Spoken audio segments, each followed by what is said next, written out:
Well, I'm glad to be back with you. I've been thinking about this next subject for 3 or 4 days, and I wanted to make my opinions sound somewhat informed. Uh, and by the way, if you like my broadcast, please hit the like button and subscribe. That would mean a lot to me. Okay, can Trump win trade war?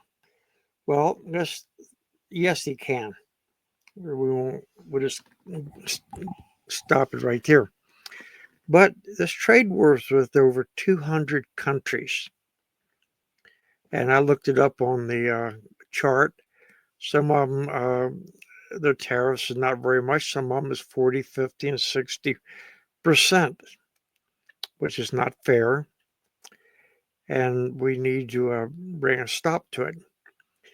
So I think probably what's going to happen, um, the people in the know realize the best deal they're going to get from Trump is the people to come first.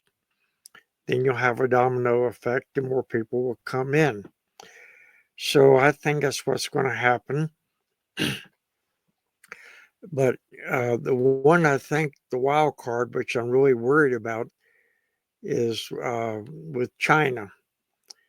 And Gordon Chang thinks China could end up into a shooting war. Not with us necessarily. Probably they go in after the Philippines or Taiwan. But let's look at the deficits here. One half of the world's trade deficit is the good old USA. And one half of the surplus in the world is China.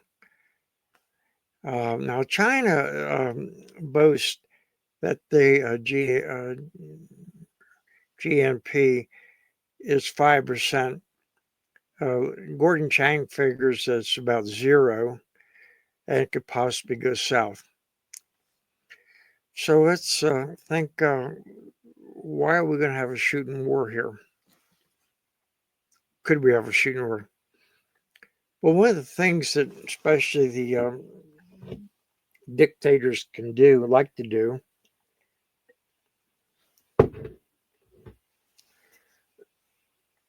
is to start a war because it's natural the countries will rally around them. They only stick with them so long. But in China, in the last 18 months, a lot of generals have been disappearing. That's common knowledge.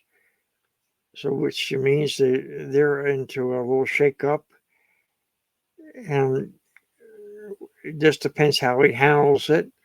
Hopefully, the president of China would not let his ego get in the way of judgment. I've mentioned before, if we were to go into a World War III, say that's awful, that's for lack of a better word. Remember, during the First World War, about 20 million people died. And Second World War, 50 million. That's not including people that were lost their lives in revolutions. If you were just take a straight ruler and run it up, extend it over 80 years, that means if we go into World War III, we're going to have 1.5 billion casualties around the world. Now, one of the benefits with Trump going into this tariffs is going to bring other companies, manufacturers back to the United States. Well, all they've been talking about was the jobs, um, and being fair. But the benefits they're not talking so much. To run a war successfully, we need to be able to produce ammo, tanks, planes, ships. And so let's look at what we had, and this is what's going to happen. Uh, let's see. I'll give you a little something. During the Second World War, before that, there were 3 million automobiles manufactured in the U.S. In 1941, during the entire war, only 139 additional cars rolled off the assembly line. See, everything went to the war effort. Instead of automobiles, they built guns, trucks, tanks, aircrafts. The Ford Motor Company built bombers. Shipyards turned out entire fleets of aircraft carriers, battleships, destroyers, submarines, other vehicles. Another good example, the Lionel Toy Train Company started producing items for warships, including compasses. Ford Motor Company produced the B-24 Liberator bombers. Alcoa Aluminum Company produced airplanes. Here's a company that did upholstery nails before the war, and they switched to making cartridge clips for Springfield rifles. So we've got to bring our industrial productivity back to America. How great was it during the Second World War?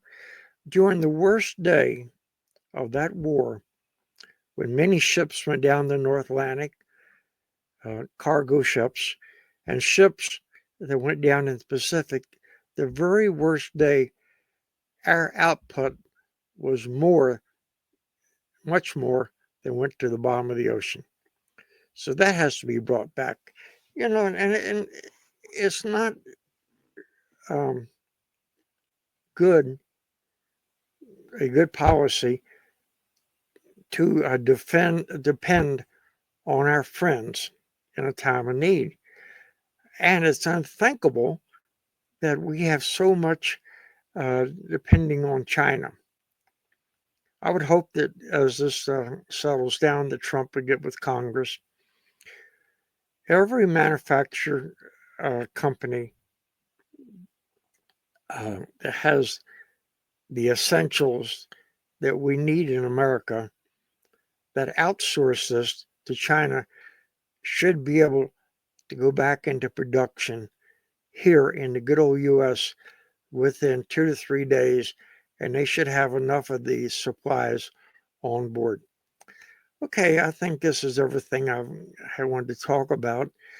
Would appreciate it again if you could subscribe to my site or give me the like button.